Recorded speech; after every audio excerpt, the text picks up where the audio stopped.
Hello and welcome back everyone to another tutorial from Finance for Beginners. In this video, I'm going to show you how you can edit or delete any income transaction that you have added within the PocketGuard application. So let's get started right away. First of all, open up the PocketGuard app on your device and you will be taken into the home page, which is the Expenses tab. Now within this page, you will find all of your income as well as your expenses. The income is highlighted in a green text. Go ahead and tap on any income, and this will now take you into the Edit Transaction page. You can make any edits with this transaction, such as change the date if you wish, as well as change the amount and category, and you may also change the title and description. Furthermore, if this is an expense instead of an income, then you can switch this at the top section as well. Then you can simply tap on the tick mark at the bottom section, and this will enable your changes right away.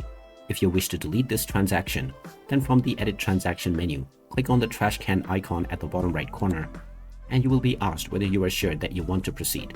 Just tap on the Yes button, and now this transaction has been deleted from your account. You can do this with all of your income as well as expense transactions. And there you have it. That is how easy it is to edit or delete your income transactions within your PocketGuard app. If you find this video helpful, don't forget to hit that like button and subscribe to our channel for more useful tips and tutorials. Thanks for watching, and I'll see you again in the next one.